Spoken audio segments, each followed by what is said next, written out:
জি 24 ঘন্টায় স্বাগত। আপনাদের সঙ্গে আমি শুভদীপ। শুরু করছি পাঁচ কাহন। লক্ষ্য 2026-এর বিধানসভা নির্বাচন। মহিলাদের পর জোড়া ফুলের নজরে এবার ভবিষ্যৎ প্রজন্মের ভোটার। রাজ্যে প্রচুর কর্মসংস্থানের সুযোগ রয়েছে উচ্চশিক্ষার বন্দোবস্তও। ছাত্র সপ্তাহের সমাপ্তি অনুষ্ঠান থেকে পড়ুয়াদের বার্তা দিয়েছেন আজ মুখ্যমন্ত্রী মমতা বন্দ্যোপাধ্যায়। কন্যাশ্রী, ঐক্যশ্রী, সবুজ সাথী প্রকল্পে জোর দিয়েছেন। নতুন ভোটার টানতে কোন পথে তৃণমূলের মোকাবিলা করবেন বিরোধীরা? ভোটের বৈতরণী পার করতে মহিলারা যে বড় ফ্যাক্টর তা অনেক আগেই বুঝেছিলেন মমতা বন্দ্যোপাধ্যায়। তাই ক্ষমতায় এসে ধাপে ধাপে কন্যাশ্রী, রূপশ্রী, লক্ষ্মীর ভাণ্ডারের মতো একাধিক মহিলা কেন্দ্রিক প্রকল্প চালু করেছেন। ভোট মেশিনে যার সুফল ভালোভাবেই পেয়েছে তৃণমূল কংগ্রেস। 2026-এ রাজ্যে আরও একটি বিধানসভা নির্বাচন। তার আগে মহিলাদের পাশাপাশি ভবিষ্যৎ প্রজন্মের ভোটারদের কাছে টানতেও তৎপর মমতা বন্দ্যোপাধ্যায়ের দল। প্রতি বছরের মতো এবারও ছাত্র সপ্তাহের আয়োজন করেছে রাজ্য সরকার। বুধবার আলিপুরের ধনধান্য স্টেডিয়ামে তার সমাপ্তি অনুষ্ঠানে যোগ দেন মুখ্যমন্ত্রী মমতা বন্দ্যোপাধ্যায়। রাজ্যের শিল্পের আকাল নিয়ে বারে বারেই অভিযোগ করে এসেছেন বিরোধীরা। যদিও এদিন মঞ্চ থেকে বাংলায় কর্মসংস্থানের উজ্জ্বল ছবি তুলে ধরেন মুখ্যমন্ত্রী। তিনি জানান, রাজ্যের উৎকর্ষ বাংলা প্রকল্প থেকেই 10 লক্ষ চাকরি হয়েছে। উৎকর্ষ বাংলা থেকে 47 লক্ষ আমাদের কারিগরি শিক্ষা ও ট্রেনিং পেয়েছে। তার মধ্যে 10 লক্ষ ছেলেমেয়েদের চাকরি ইতিমধ্যেই হয়ে গেছে এবং আরও আছে, সেটা প্রসেসে আছে আরও কয়েক লক্ষ। সুতরাং কারিগরি শিক্ষাতেও যারা অনেকে মনে করেন যে আমার হয়তো পড়াশোনায় মন নেই, তারা কারিগরি শিক্ষা নিয়ে তারাও কিন্তু সুযোগ পেতে পারেন। তৃণমূলের আমলে রাজ্যে উচ্চশিক্ষার সুযোগ বেড়েছে শিক্ষা প্রতিষ্ঠানের সংখ্যাও। উচ্চশিক্ষার জন্য ছাত্রছাত্রীদের যাতে রাজ্যের বাইরে যেতে না হয় সে বিষয়েও সচেষ্ট মুখ্যমন্ত্রী। কলকাতাতে এখন অনেক ইউনিভার্সিটি হয়ে গেছে বাংলায়, জেলায় জেলায় ইউনিভার্সিটি হয়েছে এবং কলকাতার ইউনিভার্সিটিগুলো টপ অফ দ্য টপের মধ্যে আছে। এখানে গরিব ছেলেমেয়েরা যাতে পড়তে পারে, মধ্যবিত্ত ছেলেমেয়েরা যাতে পড়তে পারে তার ব্যবস্থা করতে হবে। তাই সেটাকে মধ্যবিত্তদের জন্য করে দেওয়া হয়েছে। আমাদের সময় আমরা প্রায় 30টা বিশ্ববিদ্যালয় নতুন করেছি, 14টি নতুন মেডিকেল কলেজ, 53টি কলেজ, 7,000-এর বেশি স্কুলও আমরা করেছি। রাজনৈতিক বিশ্লেষকদের একাংশের মতে আরজিকর সন্দেশখালীর মতো ঘটনার পরেও রাজ্যে মহিলা ভোটের সিংহভাগ তৃণমূলের পাশে রয়েছে। মহিলা ভোটারদের আস্থা নিশ্চিত করার পাশাপাশি 26-এর আগে যুব সমাজের ভোট টানতেও ঝাঁপাচ্ছে রাজ্যের শাসক দল। এর মোকাবিলায় নতুন কৌশল খুঁজতে হবে বিরোধীদের। আজকের অনুষ্ঠানে মমতা বন্দ্যোপাধ্যায় শুধু একজন যে মুখ্যমন্ত্রী হিসেবে ছাত্রছাত্রীদের মাঝখানে ধরা দিলেন তা নয়, বরঞ্চ তার বক্তব্যে বারে বারে কিন্তু তার অভিভাবক সুলভ যে মনোভাব, সেই মনোভাব তিনি তুলে ধরলেন ছাত্রছাত্রীদের জন্য। আর এখানেই অনেকে মনে করছেন যে এক্ষেত্রে 26-এর যে ভোট, সেই ভোটে কিন্তু তরুণ প্রজন্মের ভোট একটা বড় ভূমিকা নেবে।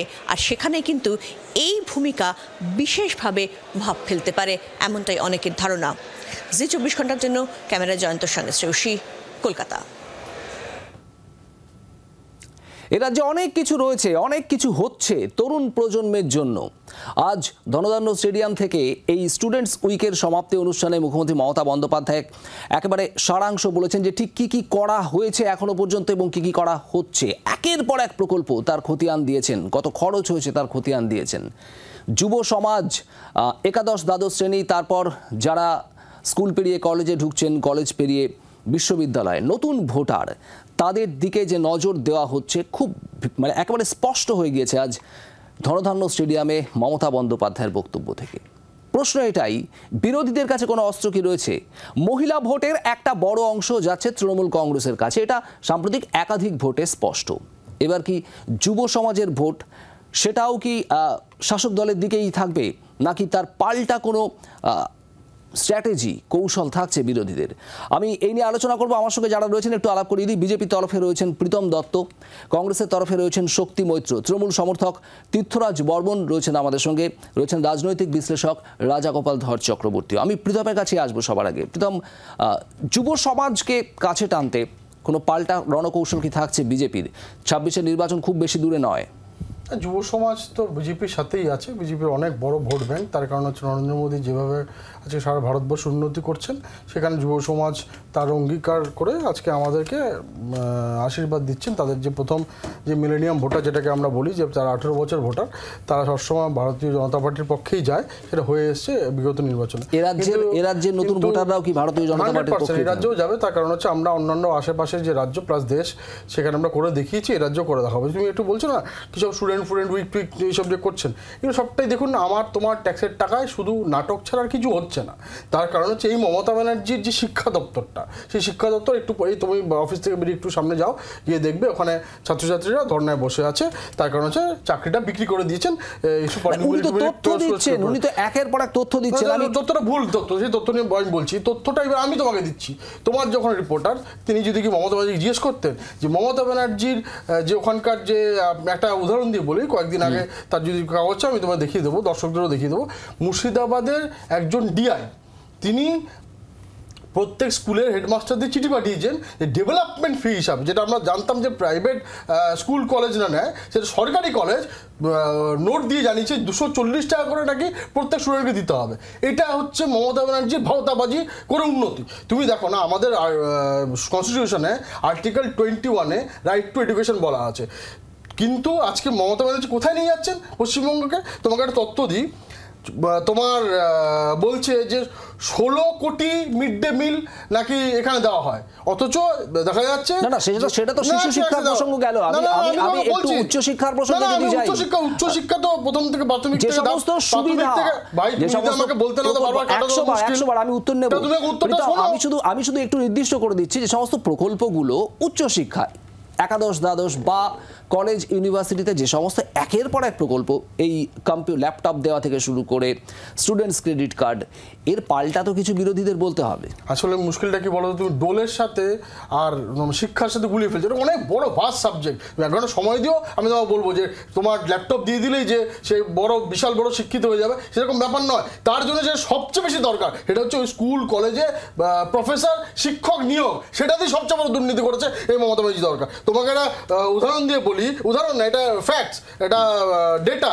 তোমার একটা রিপোর্টে, কেন্দ্রীয় সরকারের রিপোর্টে বলা হচ্ছে যে প্রায় তোমার একটা স্কুলগুলিতে শিক্ষকের সংখ্যা 14,767, যেখানে স্কুলই নেই। এদিকে মাত্র একজন করে শিক্ষক রয়েছেন এমন স্কুল 6,366। সরকারি স্কুল মোট পড়ুয়ার সংখ্যা 2,48,000 সামথিং। তো এই যেগুলো তো বলছি যে এখানে স্কুল নেই, অথচ স্কুলের নামে টিচারের নামে টাকা তোলা হচ্ছে। এই যে তোমাকে বলছি ডিআই 240 টাকার করে পাঠিয়ে দিচ্ছেন, এই টাকাটা কিসের জন্য দেবে? আসলে মমতা ব্যানার্জি শুধু টাকা তোলার একটা তোমার অর্গানাইজেশনে পরিণত হয়েছেন, সেখানে আর কোনো মানুষের জন্য কিছু করা হচ্ছে না, সবটাই ডোল পলিটিক্স করে। যদি তোমার ল্যাপটপ দিয়ে তোমার যদি মনে হয় যে শিক্ষার বিশাল বড় উন্নতি হয়েছে, শিক্ষার একটা টুল, সে যে ভালো করে শিক্ষা করতে পারে তার জন্য টুল দেওয়া হচ্ছে সরকারের পক্ষ থেকে, সেটা তো দুর্নীতি।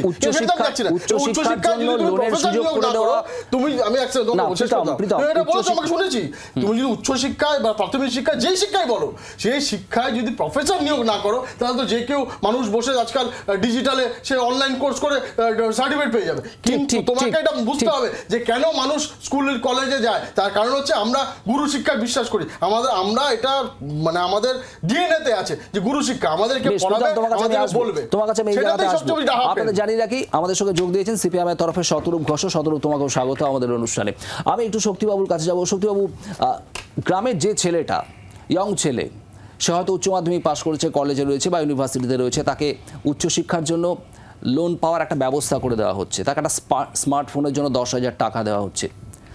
সে কি চাইবে না যে না, এই সরকার তো আমার পাশে রয়েছে? এবং তাকে বিরোধী রাজনৈতিক দল সেই যুবককে, সেই যুব সমাজকে তাদের কাছে পৌঁছানোর জন্য আলাদা কি কৌশল তৈরি করতে পেরেছে বা পারছে? দেখো শুভদীপ, শিক্ষাটা, এডুকেশনটা ইনভেস্টমেন্টের মধ্যে যাবে।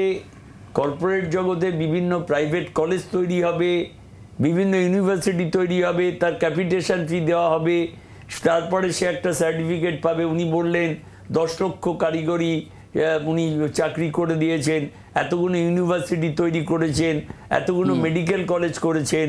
আমার প্রশ্ন একটাই, যে আজকে এইমসের মতো হোক, আজকে Jadavpur university, Calcutta university, north Bengal university, এইগুলো হোক, কিন্তু তার পরিবর্তে আজকে যে সমস্ত প্রাইভেট কলেজগুলো হচ্ছে, যেখান থেকে ইঞ্জিনিয়ারিং সার্টিফিকেট পাওয়া যাচ্ছে, ডাক্তারি সার্টিফিকেট পাওয়া যাচ্ছে, নার্সিং ট্রেনিংয়ের সার্টিফিকেট পাওয়া যাচ্ছে, LLBর সার্টিফিকেট পাওয়া যাচ্ছে, তুমি বললে ল্যাপটপ দিলে, ক্রেডিট কার্ড দিলে।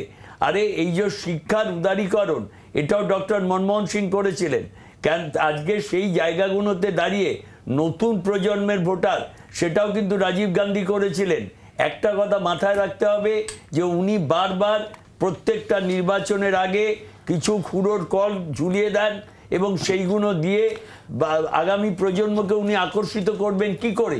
আগামী প্রজন্মের মধ্যে প্রকৃত শিক্ষার প্রবেশটা হচ্ছে কোথায়? আপনি বলতে চাইছেন এই যাবতীয় প্রকল্পগুলো সবই খুঁড়োর কল, আদতে যুব সমাজের কোনো কাজে আসবে না? আমাকে বলতে দাও শুভদীপ। ব্যাপারটা হচ্ছে যে প্রত্যেকটা উনি যেই দেখলেন 26-এ নির্বাচন, মাঝখানে 1 ইয়ার গ্যাপ আছে, সেই জায়গায় দাঁড়িয়ে উনি ল্যাপটপ দেবেন, উনি বলবেন যে আমি ক্রেডিট কার্ড দেবো। এই প্রলোভনগুলো আজকে শিক্ষাটা শিক্ষাই, বেসিক শিক্ষা যদি না হয়, প্রাথমিক স্কুলগুলো বন্ধ হয়ে যাচ্ছে কেন? আজকে ডেভেলপমেন্ট ফিস বাবদ টাকা নেওয়া হচ্ছে কেন? আজকে টিচার থাকছে না কেন? আজকে প্রফেসর নিয়োগ হচ্ছে না কেন? সেইখানে কারাপশন কেন? টাকার বিনিময়ে আজকে যারা অযোগ্য তারা চাকরি পাচ্ছে কেন? এই প্রশ্নগুলো যদি আমরা করি তাহলে আমাদের অন্যায়টা কোথায়?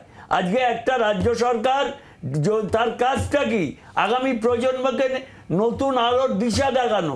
সেইখানে কারাপশন, সেইখানে দুর্নীতি প্রত্যেকটা রন্ধে রন্ধে জুড়ে আছে। তাহলে কেন বলবো না আমরা তীর্থরাজ বর্মন, তৃণমূল সমর্থক তীর্থরাজ বর্মন আমাদের সঙ্গে রয়েছেন। তীর্থরাজ, যেটা শুনছিলাম কংগ্রেস বা বিজেপির তরফ থেকে যেটা বলা হচ্ছে যে এগুলো খুঁড়োর কল। মুখ্যমন্ত্রী মমতা বন্দ্যোপাধ্যায়ের এই যে একাধিক প্রকল্প যুব সমাজের জন্য, সেটা স্মার্টফোন দেওয়া থেকে শুরু করে 240 টাকা করে প্রত্যেকটা স্কুল স্টুডেন্টদের কাছে থেকে মুর্শিদাবাদে কেন নেওয়া হচ্ছে? আর কেন্দ্রীয় সরকারের রিপোর্ট অনুযায়ী যে একটাও স্কুল, মানে একটাও ছাত্রছাত্রী নেই সেরকম স্কুলের সংখ্যা পশ্চিমবঙ্গে সবচেয়ে বেশি।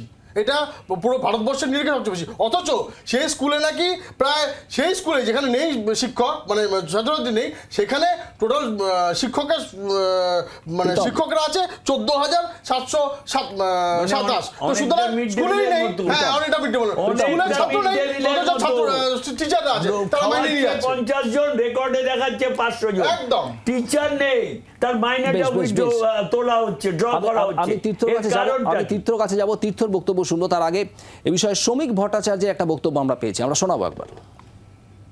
রাজ্যটাই বিশ্রী হয়ে গেছে, রাজ্য লক্ষ্মী ছাড়া হয়ে গেছে অনেকদিন আগে। লক্ষ্মীর আনতে গেলে ঘরে শান্তি চাই। এসো মা লক্ষ্মী বসো ঘরে আর নেই, এসো মা লক্ষ্মী পাশের ঘরে। এখন এটাই হচ্ছে পশ্চিমবঙ্গের স্লোগান। যারা আসছে তারা বাইরের পাশের রাজ্যে চলে যাচ্ছে। এই নিয়ে আমরা কোনো কথা বলতে উচ্চারণ। তীর্থরাজ বর্মন তৃণমূল সমর্থক আমাদের সঙ্গে রয়েছেন। তীর্থরাজ, এই যে স্টুডেন্টস ক্রেডিট কার্ড বা এই মেধাশ্রী, ঐক্যশ্রী, শিক্ষাশ্রী বা স্মার্টফোন দেওয়া, এগুলো সবই এক একটা খুঁড়োর কল, বিরোধীদের বক্তব্য। 240 টাকা সেটা না, দেখুন আমার খুব ভালো লাগছে যে 2026-এ ভোট আসছে, যে সেটা বিরোধীদের অসহায়তা এবং এই ফ্যাক্টস বলে, খুঁড়োর কল বলে, কেন কেন কেন বলে তাদের হেল্পলেসনেসটা বোঝা যাচ্ছে। কারণ আপনি এমন একটা সেক্টর নিয়ে আজকে আলোচনা করছিলেন, 2010-11 সালে এই সেক্টরের বাজেট ছিল 120 কোটি টাকা। বর্তমানে 2020-21 সালের ডেটা যদি বলি, তার বাজেট হলো 700 কোটি টাকা। কাজী প্রায় 500% ওপরেও ক্যাপিটাল এক্সপেন্ডিচারের এক্সপেন্স এই বাজেট এই সেক্টরে বেড়েছে। প্রশ্ন আপনি করতেই পারেন, কিন্তু মাথায় রাখতে হবে 42টা ইউনিভার্সিটি হয়েছে এই মুহূর্তে, 11টা সরকারি সাহায্যপ্রাপ্ত ছিল, তারপরে 31টা হয়েছে। প্রশ্ন আপনি করতেই পারেন, কিন্তু মাথায় রাখতে হবে যে 89 লক্ষ কন্যাশ্রী আজকে তারা প্রকল্পের সুবিধা পাচ্ছে।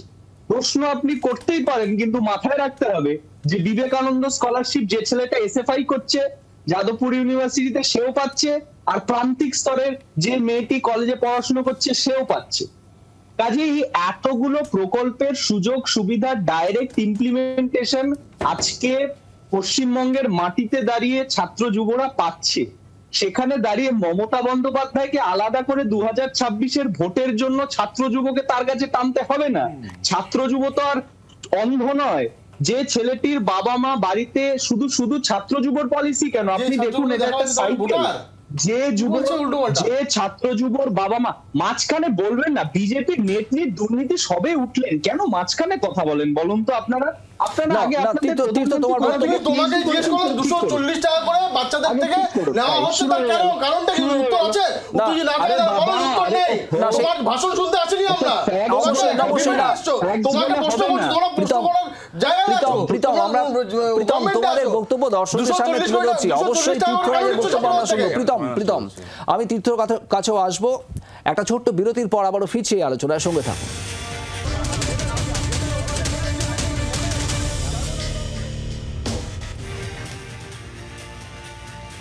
ফিরে এলাম বিরতির পর। আপনারা দেখছেন পাঁচ কাহন।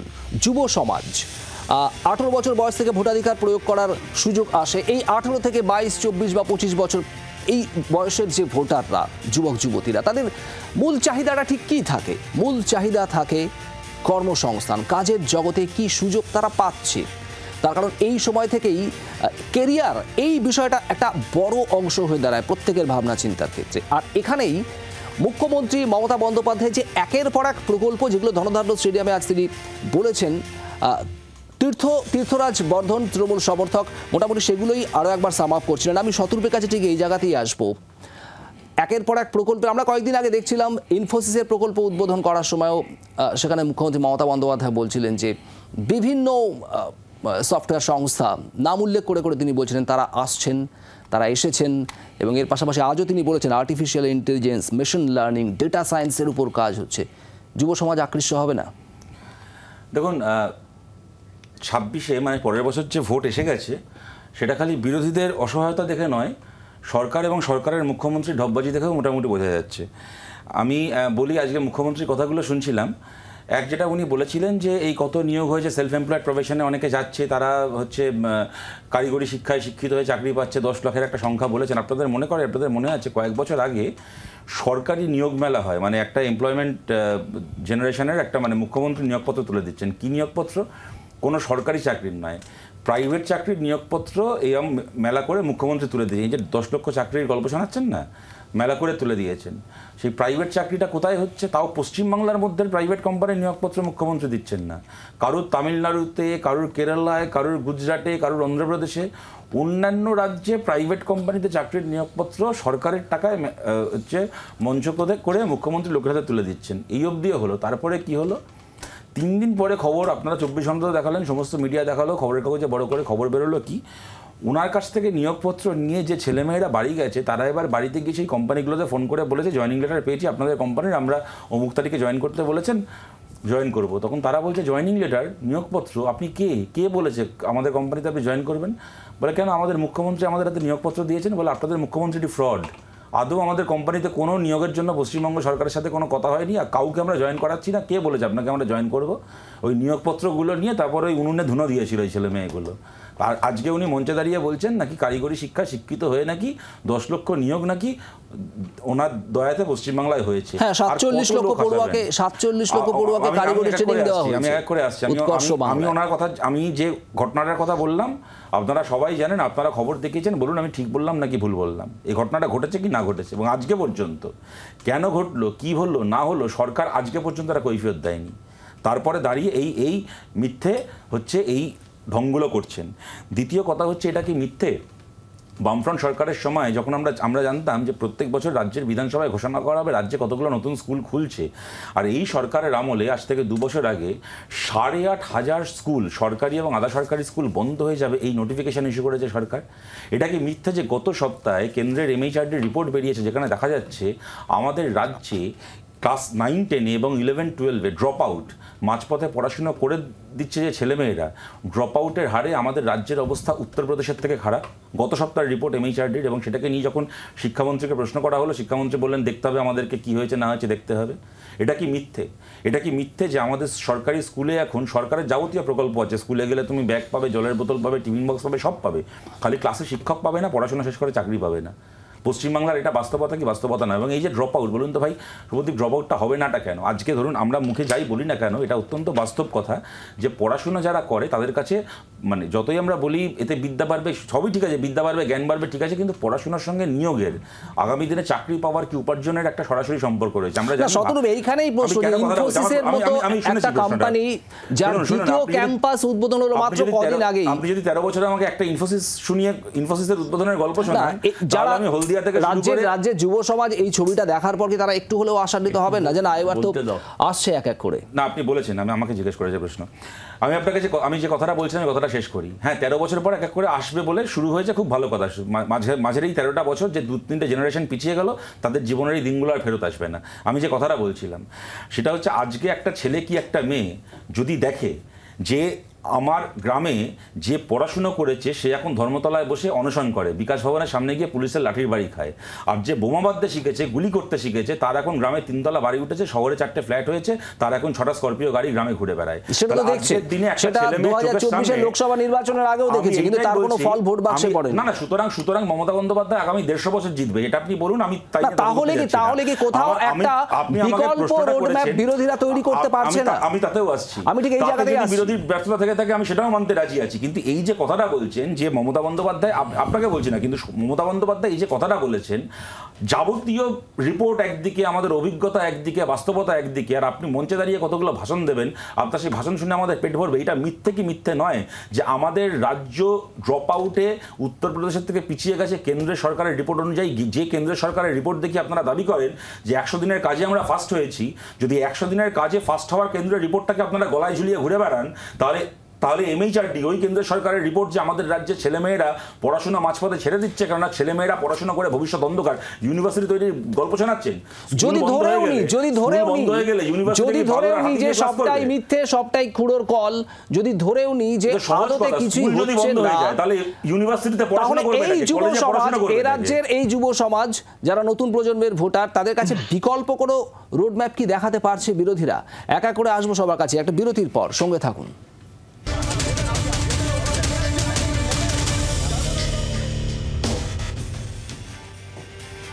রাজনৈতিক বিশ্লেষক রাজাগোপাল ধর চক্রবর্তী আমাদের সঙ্গে রয়েছে। রাজাগোপাল বাবু, একটাই প্রশ্ন, 26 বিধানসভা নির্বাচনের বছর দেড়েক বাকি রয়েছে, তার আগে যুব সমাজ, নতুন প্রজন্মের ভোটার, তারা কোন দিকে যাবে, তারা কিভাবে দেখছে, কি মনে হয়? হ্যাঁ, দেখুন যে পশ্চিমবঙ্গে 18 থেকে 25 এই বয়সের মানুষজন আছেন প্রায় 22-23%, লার্জ নাম্বার। অস্বীকার করার জায়গা নেই যে এদের অনেকেই প্রথম ভোটার, তো এরা দুনিয়াকে, জগৎকে প্রথম দেখতে চাইছে, দেখতে পাচ্ছে। এবং পশ্চিমবঙ্গ সরকার যে ধরনের প্রজেক্টগুলো নিয়ে এসেছে, যেগুলোকে মানে স্বামী বিবেকানন্দ স্কলারশিপ থেকে বা অন্য নানান ধরনের যে সমস্ত জিনিসগুলোকে তারা বলছে, সেগুলোকে মানে ছাত্রদের আকৃষ্ট করে কোনো সন্দেহ। বিশ্ববিদ্যালয়ে দীর্ঘদিন করি আমি দেখেছি স্কলারশিপ সব শ্রেণীর ছাত্র, তার কি রাজনৈতিক চিন্তা ভাবনা আছে তার বাইরেই তারা সে কিন্তু উপভোগ করে। তার ফলে একটা শ্রেণীর ছাত্রদের মধ্যে, একটা শ্রেণীর যুবদের মধ্যে 22-23% একটা বড় সংখ্যা। সবাই যে পড়াশোনা করছে তা নয়, কিন্তু এর প্রভাবটা অন্যদের উপর পড়ে যায়, এটা একটা দিক। কিন্তু যখন ছাত্ররা দেখে যে আমি এইগুলো পাচ্ছি, খালি ফেলোশিপ পেলে তো হয় না, বা 4টে সরকার থেকে পেলাম, সরকার চাপ, কিন্তু সেই জায়গাটা কোথাও একটা বিরাট কোনো একটা অভাব রয়ে গেছে, সরকারি প্রকল্পের ভাবনার অভাব রয়ে গেছে। এই নয়, বিরোধীরাও বলে দিচ্ছে যে আমরা আসলে এইভাবে চাকরি দেবো, সেটাও তারা বলে দিতে পারছে। যুব সমাজ যারা মনে করছে যা সরকার দিচ্ছে সমস্ত ফেলোশিপ বা নানান শ্রী প্রকল্প, সেগুলো তো মনে কাজে লাগতে পারে এবং অন্য কেউ দেয়নি, আমরা করছি, সেই ক্ষেত্রে তাদের কিন্তু একটা মনে হচ্ছে যে এই সরকার সঠিক কাজ করছে। আবার বলছেন বিরোধীরাও বিকল্প কোনো ছবি তুলে ধরতে পারছে না যুব সমাজের সামনে। নিঃসন্দেহে বিকল্প, তারা এলে কি করবে, তারা কোত্থেকে চাকরি দেবে, কাকে বলে চাকরি দেবে। এখানে আমি শক্তিবাবুর কাছে জানতে চাইবো, শক্তিবাবু এটা তো ঠিক যে যুব সম্প্রদায়ের, নতুন প্রজন্মের ভোটাররা, তারা তো জানতে চায়, তারা দেখতে চায় যে আমাদের সামনে কি রাখা হচ্ছে, ব্লু প্রিন্ট, রোড ম্যাপ কি রাখা হচ্ছে। বিরোধী রাজনৈতিক দল হিসেবে আমি কংগ্রেসের কথাই যদি ধরি, আপনি রাজীব গান্ধীর কথা বলছিলেন, মনমোহন সিং এর কথা বলছিলেন, এখনকার যুব সমাজ রাজীব গান্ধীকে দেখেনি, তারা একদম এই মুহূর্তে তারা রোড ম্যাপ জানতে চায়। কি পরিকল্পনা আপনাদের? না, কথাটা অবশ্যই শুভদীপ তুমি ঠিকই বলেছো, এবং রাজদীপবাবু যে বলছিলেন যে বিরোধীদের পরিকল্পনাটা কি আগামী প্রজন্মের জন্যে, আমাকে একটা করে উত্তর দাও তো, যে এই বছরই হায়ার সেকেন্ডারি পরীক্ষায় 3 লক্ষ ড্রপ আউট হয়ে গেল, কারণটা কি? উনি যদি শিক্ষার এত বিস্তার চান, প্রত্যেকটা স্কুল থেকে প্রাইমারি স্কুলগুলো আস্তে আস্তে লক অ্যান্ড কি হচ্ছে, মাধ্যমিক উচ্চ মাধ্যমিক স্কুল। আর তুমি যে বললে ইনফোসিস, আজকে উইপ্রো, ইনফোসিস, এই বিভিন্ন বিদেশি কোম্পানিগুলোতে আজকে এখানে চাকরি পেতে গেলে ক্যাপিটেশন ফি, যে বিভিন্ন ইউনিভার্সিটি তৈরি হচ্ছে, আমি নাম করে বলে দিতে পারি যে সরকারি ইউনিভার্সিটি কটা আর বেসরকারি ক্যাপিটেশন ফি লাগে 12, 13, 14 লক্ষ টাকা। আজকে একটা ইনফোসিস তো এলো, এটা তো একদম চোখের সামনে জলের মতো স্পষ্ট। ইনফোসিস কেন? এটা তো বহু আগেই এই আমাদের যে জায়গায় দাঁড়িয়ে আমরা এখানে আলোচনা করছি, যে ছেলেটি এই বা জায়গাটাই ব্যাঙ্গালোর হতে পারতো, এই জায়গাটাই নওদা হতে পারতো, এই জায়গাটাই দিল্লি হতে পারতো, সেটা বড় কথা নয়। বড় কথা হচ্ছে যে প্রশ্নটা তুমি করেছো যে চাকরির পরিসংখ্যান, তুমি আমাকে দেখাও। একটা কথা বলো যে সরকার আজকে বিএ সার্ভিস বোর্ড উঠে গেল কেন? ব্যাংকিং সার্ভিস, আজকে বিভিন্ন সরকারি চাকরি আজকে কন্ট্রাকচুয়াল সার্ভিস হচ্ছে কেন? আজকে কারিগরি শিল্প কেন? আজকে একটা ছেলে বা মেয়ে আজকে এই যে সিভিক পুলিশ, এর কারণটা কি?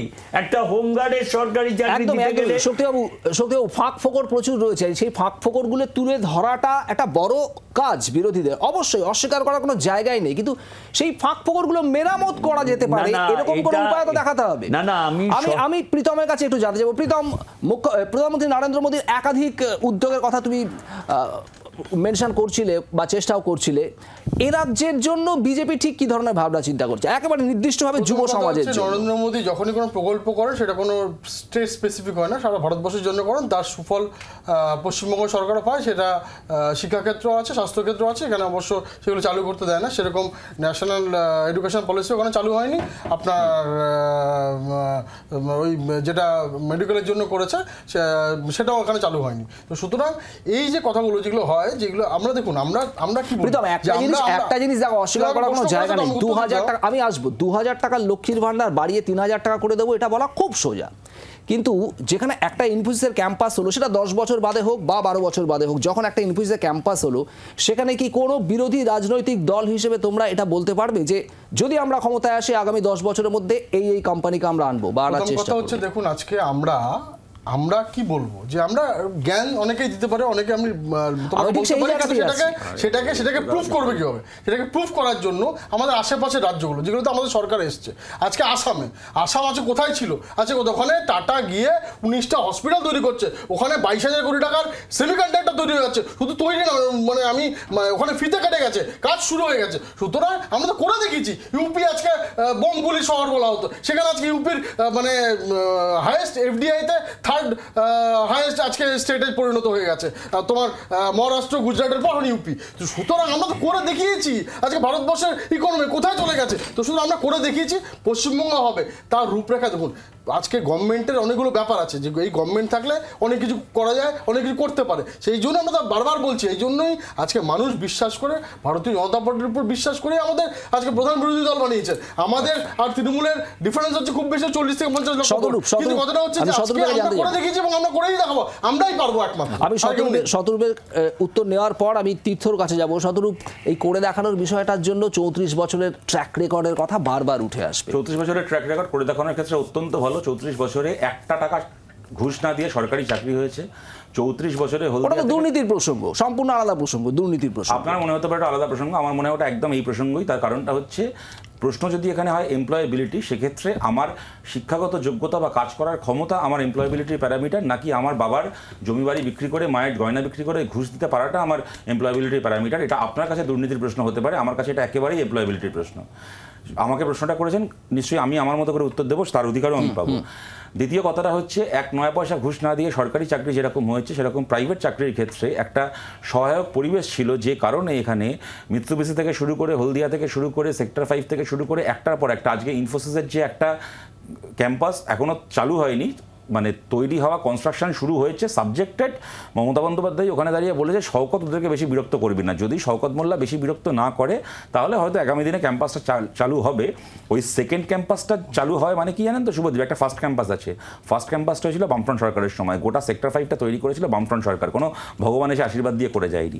আজকের যে আগামী দিনের রোডম্যাপের কথা যদি বলেন, আমাদের পরিষ্কার বক্তব্য।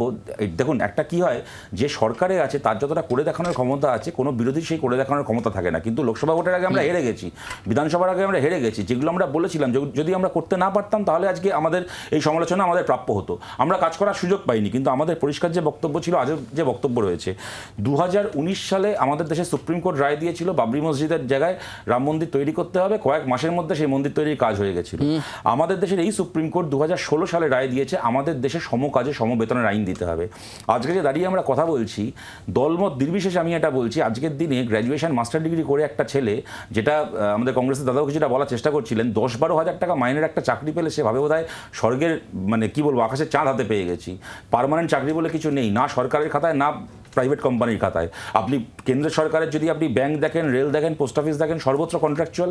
যদি রাজ্যের সরকারের আপনি পরিবহন থেকে শুরু করে স্কুলের টিচারের বদলে প্যারা টিচার, পুলিশে পার্মানেন্ট পুলিশের বদলে সিভিক ভলেন্টিয়ার, ওখানে আর্মির বদলে অগ্নিবীর, সর্বোচ্চ কন্ট্রাকচুয়াল চাকরি। এবং প্রাইভেট কোম্পানিগুলো পার্মানেন্ট চাকরি বলে কোনো শব্দ নেই। আর গালভরা নাম হয়েছে কাস্টমার কেয়ার এক্সিকিউটিভ, এই পার্টনার, হ্যান ত্যান, ওই সেই।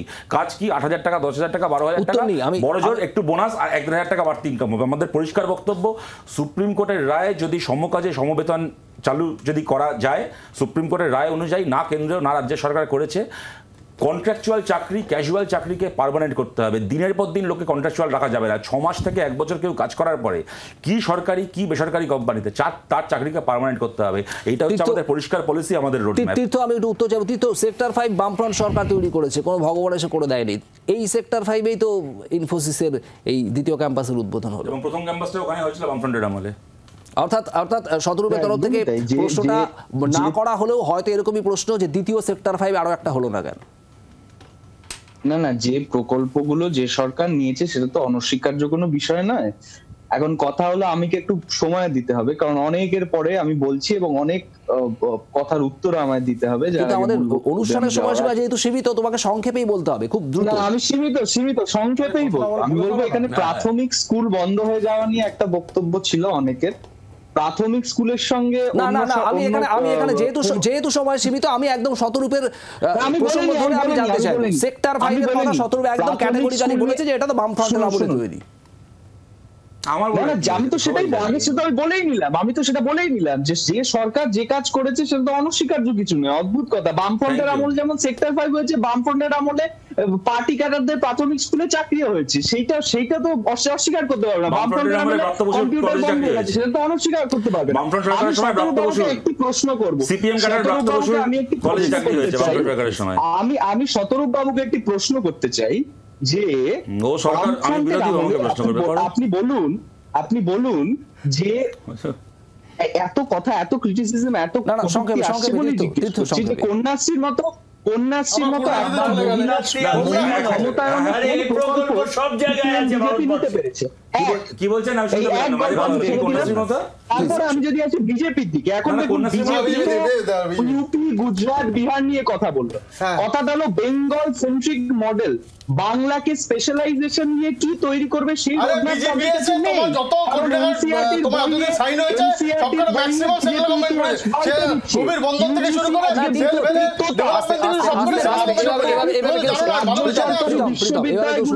উপাচার্যর পদ আটকে রেখেছেন। হ্যাঁ, সিপিএম বিরোধী দিলাম যে তাদের কোনো রোডম্যাপ নেই পশ্চিমবঙ্গের শিক্ষা ক্ষেত্রে। 2011-র পর পশ্চিমবঙ্গের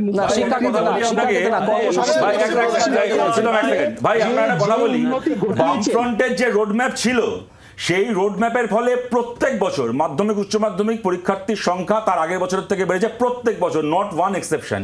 আর তৃণমূলের রোডম্যাপ ফলো করে মাধ্যমিক উচ্চ মাধ্যমিকের মাধ্যমিক উচ্চ মাধ্যমিকের পরীক্ষার্থীর সংখ্যা কমছে। আপনার সাথে আমার পরিচয় নেই দাদা, এক সেকেন্ড, আপনার সাথে আমার পরিচয় নেই। আপনার কথা শুনে মনে হচ্ছে আপনি হয়তো ছাত্র রাজনীতি করেছেন বা কিছু, আপনি শিক্ষিত ছেলে। আপনাকে আমি জিজ্ঞেস করছি, আপনি শুনেন প্রশ্নটা, আমি আপনাকে একটা সহজ প্রশ্ন করছি। আপনি একজন সেন্সিবল মানুষ হিসেবে, তৃণমূল, সিপিএম, বিজেপি, কংগ্রেস ছাড়ুন, আপনি সেন্সিবল মানুষ হিসেবে আপনি বলুন একটা রাজ্য যেখানে মাধ্যমিক উচ্চ মাধ্যমিক পরীক্ষার্থীর সংখ্যা কমে আর প্রাইভেট ইউনিভার্সিটির সংখ্যা বাড়ে, এই রাজ্যতে সাধারণ পরিবারের ছেলেমেয়েরা ভালো আছে না খারাপ আছে? একদম পাতি বাংলা ভাষায় উত্তর বলুন, দান্তিক করবেন না। না, পাবলিক ইউনিভার্সিটির সংখ্যাও তো বেড়েছে, শুধু প্রাইভেট ইউনিভার্সিটির সংখ্যা বেড়েছে। আচ্ছা, আরে ক্যাপিটেশন কত? আরে মাধ্যমিক উচ্চ মাধ্যমিকের পরীক্ষার্থী যদি কমে যায়, পাবলিক ইউনিভার্সিটিতে পড়বে কারা? পাবলিক ইউনিভার্সিটিতে পড়বে কারা? বেশ, শতরূপ তীর্থ বাইরে আছে, একটু আমাকে সুযোগ দিতে হবে কথা বলা। তীর্থ, গত সপ্তাহে পরপর এসএলএসটি এবং পাবলিক সার্ভিস কমিশনের বহু নির্দেশিকা বেরিয়েছে কর্মী নিয়োগে। কাজে যারা এই সমস্ত খবর রাখেন না, 200 বছর আগে বসে আছেন, তারা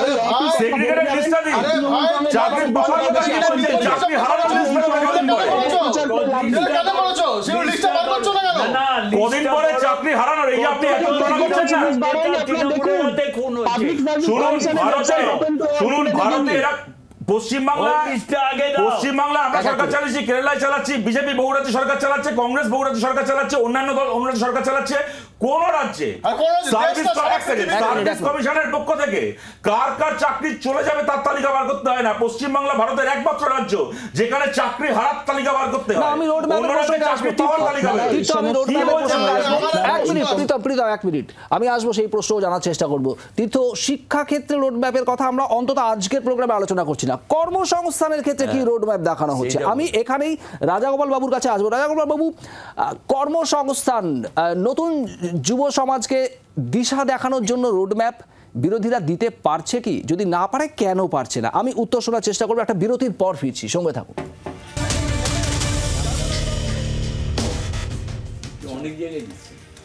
যুব সমাজ ভোটের বিষয়টাকে মাথায় রেখে সমস্ত রাজনৈতিক দলেরই কিন্তু একটা পাখির চোখ থাকেই এই যুব সমাজের দিকে। 18 থেকে 25 বছর মূলত ধরে নেওয়া যেতে পারে নতুন প্রজন্মের ভোটার, যারা নতুন কাজের জগতে প্রবেশ করছেন, তাদের জন্য ঠিক কি রোডম্যাপ?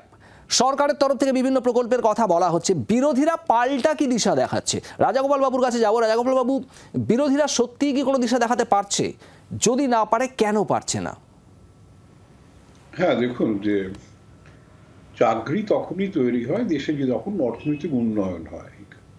মানে চাকরিটাকে আমরা বলি ডেরাইভ ডিমান্ড, অর্থাৎ সাধারণ দেশে যদি চাহিদা থাকে তাহলেই লেবারের চাহিদা তৈরি হয়। এগুলো তো আলাদা করে হয় না। অর্থাৎ সব যারা বিরোধী দল কি সরকারে আছেন তাদের প্রত্যেককেই বলতে হবে যে তারা কি করে দেশে চাহিদা বাড়াতে পারবেন, অর্থনৈতিক উন্নয়ন করতে পারবেন, ইকোনমিক গ্রোথ বাড়াতে পারবেন। সেই দিশাটা কিন্তু কেউ বলতে পারছে না কি করলে হবে। আপনি কি ইনফ্রাস্ট্রাকচার বাড়াচ্ছেন যেটা দেখে মানে ইনভেস্টররা প্রলুব্ধ হবে, বা আপনি কি ল অ্যান্ড অর্ডার ভালো করছেন, আপনি কি ল্যান্ড যেটা জমি অধিগ্রহণ ব্যাপারটা যারা ইনভেস্ট করতে চাইবে তারা সহজে কি জমি পাবে, আপনি কি চাঁদাবাজি, যেটা বাংলাদেশি শুনলাম আজকের চাঁদাবাজি পশ্চিমবঙ্গের তো আমরা জানি এক্সটর্শন, সেটা কি আপনি রোধ করতে পারছেন, আর ল অ্যান্ড অর্ডার আপনি মেনটেন করতে পারছেন? সেইগুলো তো প্রত্যেক দলকে বলতে হবে যে এই আমি করতে পারবো। একই সঙ্গে আমার সঙ্গে হ্যাঁ, ইনভেস্টররা আপনার সম্বন্ধে কি ধারণা আছে? ইনভেস্টরদের নাম ধরে ডাকলেই আপনারা আপনার কাছে চলে আসবে তা তো নয়। এক সম্মেলন করলেই সবাই চলে আসবে তা কিন্তু নয়। সম্মেলনে অনেকেই আসছে, অনেক প্রতিশ্রুতি দিচ্ছে, কিন্তু ইমপ্লিমেন্টেড করছেন। কিন্তু যেগুলো হচ্ছে মূল ব্যাপার সেইগুলোতে কোথায় কি করবেন এখনো কিন্তু স্পষ্ট দেখিয়ে দাঁড়াচ্ছে না। সম্মেলনের কথাও বললেন, খুব স্বাভাবিকভাবেই বিজিবিএস এর প্রসঙ্গ উঠে আসবে। আমি প্রীতমের কাছে এই জায়গাতেই আসবো। প্রীতম, কদিন বাদে আবার বিশ্ববঙ্গ বাণিজ্য সম্মেলন রয়েছে, সেখানেও প্রচুর উদ্যোগপতিরা আসবেন। তার আগে তোমাকে বলে রাখি, রাজাগোপাল বাবুর জন্য এবং তৃণমূলের ভাইয়ের জন্য এবং সমাজ দর্শকের জন্য, কয়েকদিন আগে রিজার্ভ ব্যাঙ্ক অফ ইন্ডিয়া একটা প্রতিবেদন পেশ করেছেন। সেখানে বলা হচ্ছে যে লাস্ট এই 10 বছরে 10 কোটি কর্মসংস্থান ভারত সরকার দিয়েছে। তো ভারত সরকার যখন কর্মসংস্থান দেন, কয়েকদিন আগে এখানে যে প্রত্যেকটা আপনার চাকরির মেলা হয়, যেগুলো সেন্ট্রাল গভর্নমেন্টে দেওয়া হয়, সেখান থেকে দেখা যাচ্ছে যে যখনই কোনো রাজ্যভিত্তিক মেলা হয়, প্রত্যেকটা জায়গায় সেন্ট্রাল গভর্নমেন্টের এমপ্লয়িদের এখানে মেলা করে বিভিন্ন মন্ত্রীরা এসে তাদের চাকরির পত্র হাতে তুলে দেন, যেটা ওই রকম ধাপ্পাবাজি না, তৃণমূলের মতো। এবার তুমি যেটা প্রশ্ন করলে, বছরে 2 কোটি করে চাকরির প্রতিশ্রুতিটা যদি আমাদের মনে থাকে, তাহলে 2 কোটির চাকরি অনেক বেশি দেওয়া হয়েছে, অনেক বেশি হওয়ার কথা। 5 বছরে 10 কোটি হয়ে যাওয়া হয়েছে। প্রথম 10 কোটির চাকরি তো ডিরেক্ট দেওয়া হয়েছে। এছাড়া প্রায় 1 লক্ষ কোটি টাকার লোকজন যে দেনা আপনার লোন নিয়েছে তারা কি করেছে? তারা তো জব জেনারেশন করেছে না করেনি? এটা তো সামান্য একটা বাচ্চা ছেলেও বুঝতে পারে। তো কিন্তু তোমার যে কথাটা ছিল যে একটু আগে রাজা গোপাল দা বলছিল না যে কি কি স্বপ্ন দেখাবে, আমরা স্বপ্ন দেখাতে পারছি এবং সেটা ইমপ্লিমেন্ট করতে পারছি বলেই ভারতবর্ষের আজকে উন্নতি অনেক রকমভাবে হচ্ছে। ইনফ্রাস্ট্রাকচার কোথার থেকে কোথায় চলে গেছে, আজকে জলের নিচ দিয়েও মেট্রো চলে যাচ্ছে, সেটা পশ্চিমবঙ্গ সরকার না, আজকে সেন্ট্রাল গভর্নমেন্ট করে দেখাচ্ছে। সুতরাং আমরা যে আশেপাশের রাজ্য আমি তোমাকে বললাম, উদাহরণ দিয়ে বললাম, সেখানে টাটা গোষ্ঠী অলরেডি সেমিকন্ডাক্টরের ফ্যাক্টরি শুরু হয়ে গেছে। সুতরাং এটা পশ্চিমবঙ্গ হবে, সেই পশ্চিমবঙ্গ তুমি যদি বারবার বলছি, আমরা অন্যরা করে দেখেছি, সেই জন্য ভোট আমাদের কাছে। কংগ্রেস বামফ্রন্ট তারা তো ডাফ ফেল, তাদের তো অলরেডি পশ্চিমবঙ্গের মানুষ দেখে নরেন্দ্র মোদী সরকার যে পাস, এটাই তো আমি ধরবো করে ভোট দিচ্ছে এবং আমাদেরকেই দাড়ি কমাহীনভাবে বললে কোনো আলোচনাই হবে না। প্রীতম, নরেন্দ্র মোদী সরকার যে পাস, এটা আমি ধরবো কি করে? তার কারণ বেকারত্বের হার তো একটা সাম্প্রতিক সর্বকালীন রেকর্ডে পৌঁছে গিয়েছিল, সেটাই তো আমরা জানি। না না, এটা তো সার্ভে রিপোর্ট। আজকে দিন গভর্নমেন্ট অফ ইন্ডিয়া তো গভর্নমেন্ট অফ ইন্ডিয়া আসলে মুশকিলটা হচ্ছে, দেখো আজকে তোমার প্রীতম আসবে, আমি এত বেশি বলতে তো হবে না তো। আমি এক লাইন বলে শেষ সত্যি সময় খুব কম প্রীতম, সময় খুব কম।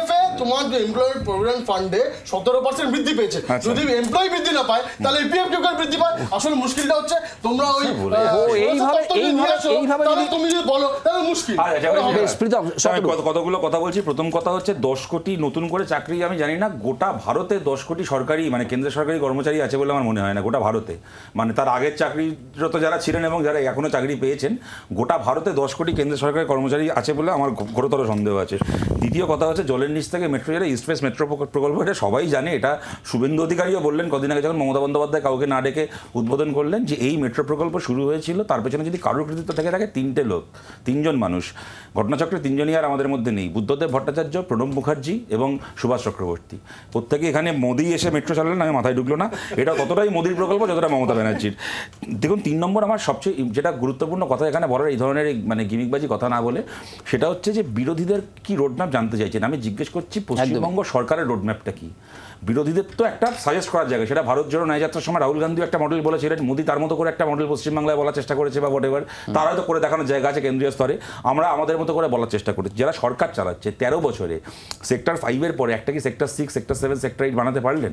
কোনো একটা কোম্পানির একটা ফিতে কাটার প্রশ্ন না, পারলেন কি? আমি যে কারণে জিজ্ঞেস করছি, সিঙ্গুর নিয়ে অত গন্ডগোলের সময় কি বললেন যে জমি অধিগ্রহণ করা যাবে না, জমি অধিগ্রহণ করে শিল্প করা যাবে না, এইভাবে শিল্প করতে নেই। আচ্ছা ভালো কথা, আমরা হেরে গেলাম, আপনি জিতে গেলেন, তাহলে কিভাবে করতে হয় সেটা এবার দেখান। পারলেন কি সিঙ্গুরের জায়গায় আর একটা কোনো শিল্প, কি নয়াচারের জায়গায় একটা কোনো শিল্প তৈরি করতে পারলেন না? তো মাঝখান থেকে আমরা কি দেখলাম? আপনি জমি অধিগ্রহণ আটকালেন, সিঙ্গুরে কারখানা হলে কয়েক হাজার ছেলেমেয়ের এমপ্লয়মেন্ট হতো, তার বদলে আপনি কি করলেন? তার 10 গুণ জমি এখন শেখ শাহজাহান আর অনুব্রত মণ্ডলের অধিগ্রহণ করে। এইটা কি সরকারের মডেল? আমাদের বিরোধীদের রোডম্যাপ জিজ্ঞেস করছেন? তীর্থ,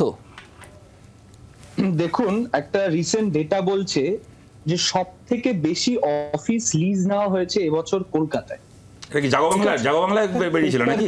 সেক্টর 5 না, গণশক্তির ডেটা না, গণশক্তির না, জাগবাংলার ডেটা।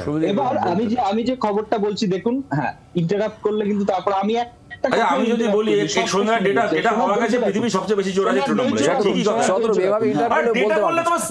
বাইরে আছে, বাইরে থাকা চাঁদে থাক, কোথাকার ডেটা বলতে হবে? বাইরে আছে কে বলেছে? ডেটা বসিয়েছো কেন? একটা ডেটা পাওয়া, এক মিনিট এভাবে আলোচনা হয়। তীর্থ, কাজেই ওয়েস্ট বেঙ্গল গভর্নমেন্টের 2011-র পর নির্দিষ্টভাবে এডুকেশন প্রচুর অফিস লিজ নেওয়া হয়েছে, এই তথ্যটা কি এটা প্রমাণ করছে যে এখানে প্রচুর কর্মসংস্থান হচ্ছে? মানে এটাই কি তুমি বলতে চাইছো? কর্মসংস্থানের বিষয় নয়, শুধুমাত্র কর্মসংস্থানের বিষয় এখানে নয়। দেখুন একটা জায়গায়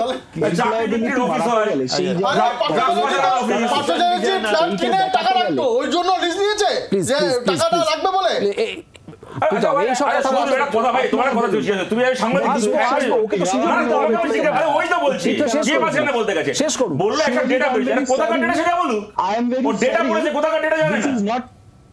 this is not an etiquette. I'm very sorry, কিন্তু Now, this what is is the not an etiquette? etiquette in a debate. To cite a fictitious data without citing the source. টিকেটের কি আছে To cite a fictitious data without citing the source, and when you are being questioned for that, you would say that is not the etiquette. তাহলে আমি বোঝাতাম কিভাবে debate হয়। CPM এখানে বড় বড় কথা please বলতে come, BJP please come, let us know. কি ঢুকতে দেয় এখানে? শুভদীপ বলতে দেবে আসলে বলতে পারেন কি ঢুকতে দেয়নি এখানে নাকি? আমাদের সময় একদম শেষের পথে। আমি শক্তিবাবুর কাছে একটু আসবো। শক্তিবাবু অনেকক্ষণ থেকে বলার চেষ্টা করছে। শক্তিবাবু অদ্ভুত প্লিজ। কথা। আজ আমি এবার একটা কথা বলি, ফিনিশ হয়েছে? আমি একটা কথা বলি, আমাদের কাছে জানতে চাইছে বা সবাই জানতে চাইছেন, রাজাগোপাল বাবু জানতে চাইছেন যে পরিকল্পনাটা কি আগামী প্রজন্মের ছেলে মেয়েদের জন্য। আমরা বিরোধিতা আছি, আমরা জিরো এখন, এই স্টেটে জিরো। একটা কথা খুব পরিষ্কার জানা দরকার যে 3টে ডিকেড, এবং এই যে মহিলা আজকে মুখ্যমন্ত্রী সেটাও ওই সোনিয়া গান্ধীর দয়া, এবং সেই মুখ্যমন্ত্রী আজকে একটাই চাকরি দিচ্ছেন যে যত পারো খুন করো, খুনের বদলে টাকা নাও। আরে কৃষ্ণেন্দু চৌধুরী বলছেন 50 লক্ষ টাকা আবার সেই ঘুরে ফিরে একই জায়গায় যাচ্ছেন আপনি। আপনাদের রোড ম্যাপ বলুন, না, একদম আমাদের স্পেসিফিক যদি কিছু বলার আগামী থাকে। দিনে আমাদের রোড ম্যাপটা বলে দিই। আগামী দিনে আমাদের রোড ম্যাপ হচ্ছে ইন্ডাস্ট্রি করা। এই ইন্ডাস্ট্রি করলে এই যে এফডিআই, এই যে ফরেন মানি ইনভেস্টমেন্ট, এই যে রিজার্ভ ব্যাংকের টাকা, এগুলো সব মনমোহন সিংয়ের দেখানো, নতুন কিচ্ছু নয়। আমাদের রোড ম্যাপ হচ্ছে শিক্ষান্তে চাকরি, সেই চাকরি একদমই শিক্ষা শেষে চাকরি, এটাই তো চাইছে সমস্ত যুব সমাজ। আলোচনার সময় আমাদের এখানে শেষ, কিন্তু আমাদের হাতে সময় আছে 26-এর বিধানসভা উপনির্বাচনের ভোট গ্রহণ শুরু হওয়ার আগে পর্যন্ত। আমাদের নজর থাকবে বিরোধীরা এই কর্মসংস্থানের লক্ষ্যে যুব সমাজকে কি রোডম্যাপ দেয়, সেই রোডম্যাপ নাকি শাসক দল তৃণমূল কংগ্রেসের উপরে আস্থা রাখে নতুন যুব সমাজ। নজর থাকবে। আপাতত 5 কাহন এখানেই শেষ করছি। নজর রাখুন জি24 ঘন্টা।